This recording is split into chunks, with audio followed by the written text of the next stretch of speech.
ನಮಸ್ಕಾರ ಗೆಳೆಯರೆ. ಕ್ರಿಕೆಟ್ ಮೈದಾನದಲ್ಲಿ ಬಿರುಗಾಳಿ ಎದ್ರೆ ಹೇಗಿರುತ್ತೆ ಅಂತ ನಿಮಗ್ ಗೊತ್ತಾ?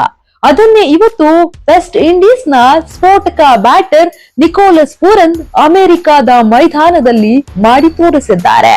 ಹೌದು, ಮೇಜರ್ ಲೀಗ್ ಕ್ರಿಕೆಟ್ T20 ಟೂರ್ನಿಯಲ್ಲಿ ಪೂರನ್ ಕೇವಲ ಧೂಳೆಬ್ಬಿಸಿಲ್ಲ, ಬದಲಿಗೆ ಕ್ರಿಕೆಟ್ ಇತಿಹಾಸದ ಪುಟಗಳನ್ನೇ ತಿರುಚಿ ಬರೆದಿದ್ದಾರೆ. ಇಡೀ ವಿಶ್ವವೇ ಅವರ ಈ ಬಿಗಿ ಬ್ಯಾಟಿಂಗ್ ನೋಡಿ ಸದ್ಯ ಮಂತ್ರಮುಗ್ಧವಾಗಿದೆ.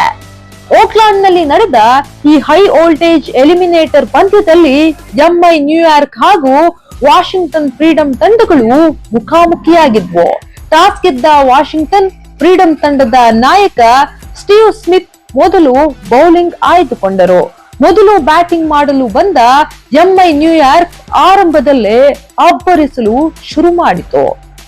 ಮೂರನೇ ಕ್ರಮಾಂಕದಲ್ಲಿ ಕಣಕ್ಕಿಳಿದ ನಿಕೋಲಸ್ ಪೂರನ್ ಕ್ರೀಸ್ಗೆ ಬಂದ ಮೊದಲ ಎಸೆತದಿಂದಲೇ ಎದುರಾಳಿ ಬೌಲರ್ಗಳ ಬೆವರಿಳಿಸಿದ್ರು. ಯಾವುದೇ ಮುಲಾಜಿಲ್ಲದೆ ಕೇವಲ ಸಿಕ್ಸರ್ ಮತ್ತು ಬೌಂಡರಿಗಳಲ್ಲೇ ಮಾತನಾಡಿದ ಪೂರನ್ ಮೈದಾನದ ಮೂಲೆ ಮೂಲೆಗೂ ಬಾಲ್ ತಲುಪಿಸಿದ್ರು.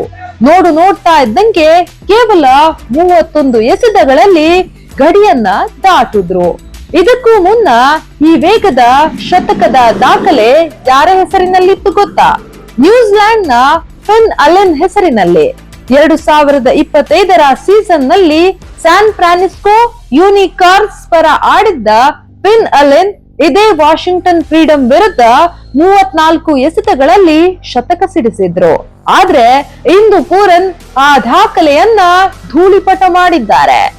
ಪೂರನ್ ಅವರ ಈ ಅತಿಮಾನುಷ ಬ್ಯಾಟಿಂಗ್ ನೆರವಿನಿಂದ ಎಂಐ ನ್ಯೂಯಾರ್ಕ್ ತಂಡ ನಿಗದಿತ 20 ಓವರ್ಗಳಲ್ಲಿ 5 ವಿಕೆಟ್ ನಷ್ಟಕ್ಕೆ ಬರೋಬ್ಬರಿ 266 ರನ್ಗಳ ಬೃಹತ್ ಮೊತ್ತ ಕಲೆ ಹಾಕಿದೆ. ನಿಮ್ಗೆ ನಿಕೋಲಸ್ ಪೂರನ್ ಅವರ ಈ ಬಿರುಗಾಳಿ ಇನ್ನಿಂಗ್ಸ್ ನಲ್ಲಿ ಯಾವ ಸಿಕ್ಸರ್ ಇಷ್ಟ ಆಯಿತು?